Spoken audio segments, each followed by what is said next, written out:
आज मोदी सरकार संसद में विवादित वक्फ बिल ला रही है। तरफ जहां पूरा विपक्ष इसे संविधान विरोधी और मुस्लिम धर्म के खिलाफ बताने में लगा है, वहीं मुस्लिम पर्सनल लॉ बोर्ड ने मुसलमानों से इसके विरोध में अपील की है। आपने हाल में दिल्ली से लेकर पटना तक इस बिल के विरोध में बड़े प्रदर्शन देखे होंगे।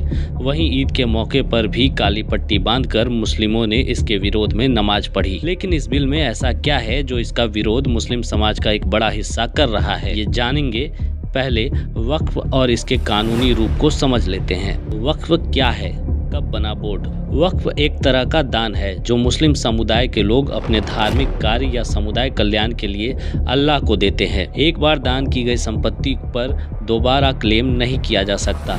ये संपत्ति गरीब मुस्लिमों के कल्याण में लगती है, यानी एक तरह की चैरिटी है। 1954 में पहली बार वक्फ कानून लाया गया, जिसके तहत हर राज्य में वक्फ बोर्ड बना और इसे कानूनी वैधानिकता मिली। पुराने कानून में क्या है विवाद? 1995 में वक्फ एक्ट में संशोधन होता है और सरकार इसे शक्ति देती है कि बोर्ड तय कर सकता है कि कोई संपत्ति उसकी है या नहीं। इसमें यह भी कहा गया कि यदि बोर्ड को लगता है कि कोई जमीन वक्फ संपत्ति है तो यह इसकी जांच कर सकता है और इसे अपने नियंत्रण में ले सकता है। साथ ही प्रावधान किया गया कि वक्फ बोर्ड की जिम्मेदारी नहीं होगी कि वो नियंत्रण में ली गई जमीन पर दावा साबित करे।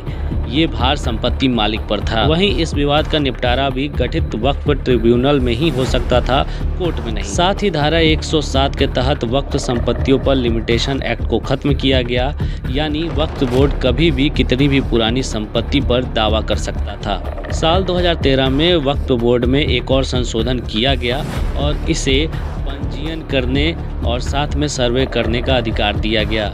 साथ ही ये भी अधिकार दिया गया कि बिना समय सीमा के संपत्तियों पर दावा कर सकता है। नए संशोधन में क्या है? मुस्लिम वर्ग का एक धड़ा इस मामले को धार्मिक स्वतंत्रता में हस्तक्षेप का मामला बता रहा है, लेकिन असल में वक्फ एक संवैधानिक मामला है और इसमें संशोधन करने का अधिकार सरकार के पास है, जैसा कि पहले भी हुआ। इस बार के संशोधन से सरकार का यह दावा है कि वह बोर्ड को समावेशी और पारदर्शी बनाना चाहती है। इसके लिए सरकार ने इसमें वक्फ संपत्तियों के दावों के लिए अनिवार्य सत्यापन प्रक्रिया को लागू किया है, ताकि पारदर्शिता बढ़े और अवैध कब्जे रुके। एक केंद्रीय पोर्टल और डेटाबेस बनाए जाने की बात कही है, जिसके जरिए वक्फ संपत्तियों का पंजीकरण और प्रबंधन सुव्यवस्थित होगा और सबके सामने होगा। अब वक्फ ट्रिब्यूनल के फैसले के खिलाफ 90 दिनों के भीतर उच्च न्यायालय में अपील की जा सकेगी। वहीं वक्फ बनाने के लिए शर्त होगी कि घोषणा करने वाला व्यक्ति कम से कम 5 साल से इस्लाम का पालन कर रहा हो और संपत्ति का मालिक हो। साथ ही लंबे समय तक इस्लाम के उपयोग के आधार पर किसी संपत्ति को वक्फ की मान्यता नहीं दी जाएगी। वहीं वक्फ बोर्ड में अब 2 महिला सदस्य, 2 अन्य धर्म के सदस्य, एक शिया और पिछड़े मुसलमान, एक बोहरा और आगखानी मुस्लिम सदस्य होंगे। साथ ही विवाद की स्थिति में जमीन का सर्वे अब जिला कलेक्टर करेगा, बोर्ड नहीं। सरकार की माने तो 2023 में केंद्रीय अल्पसंख्यक मंत्रालय को 148 शिकायतें मिली।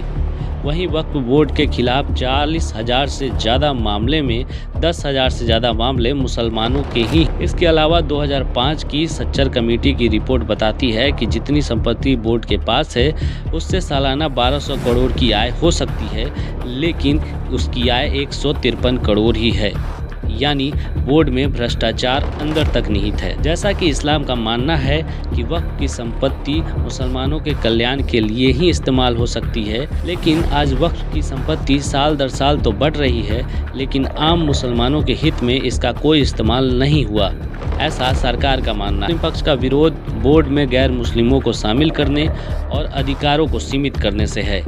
अब यह देखना होगा कि यह बिल पास होता है या नहीं।